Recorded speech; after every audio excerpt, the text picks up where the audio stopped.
The children of Israel left Egypt to begin the journey to the Promised Land, a land of milk and honey. It took almost 3 months to travel about 700 kilometers to Mount Sinai, where they stayed for almost a year. During that year, this tribe of people became a nation as God gave them His set of laws.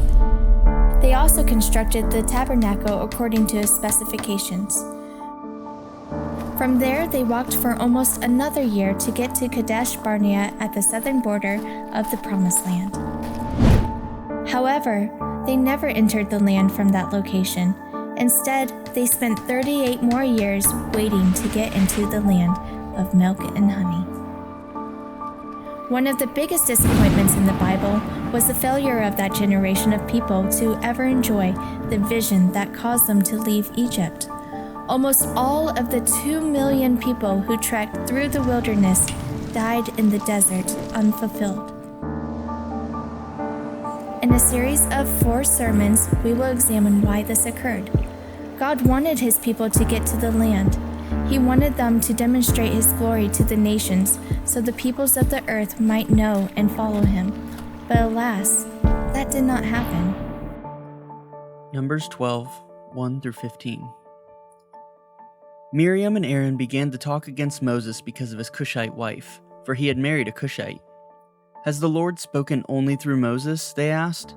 "Hasn't He also spoken through us?" And the Lord heard this.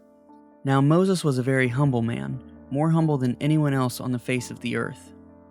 At once the Lord said to Moses, Aaron, and Miriam, "Come out to the tent of meeting, all 3 of you." So the 3 of them went out. Then the Lord came down in a pillar of cloud. He stood at the entrance to the tent and summoned Aaron and Miriam. When the 2 of them stepped forward, he said, "Listen to my words. When there is a prophet among you, I, the Lord, reveal myself to them in visions. I speak to them in dreams. But this is not true of my servant Moses.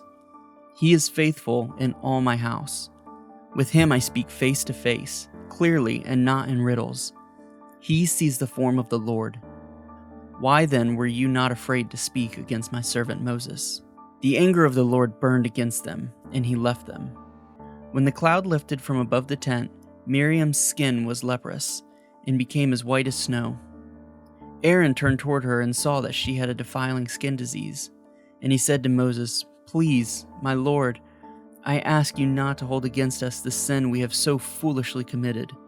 Do not let her be like a stillborn infant coming from its mother's womb with its flesh half eaten away." So Moses cried out to the Lord, "Please, God, heal her."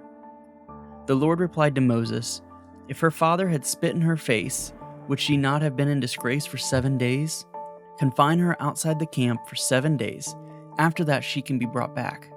So Miriam was confined outside the camp for 7 days, and the people did not move on till she was brought back.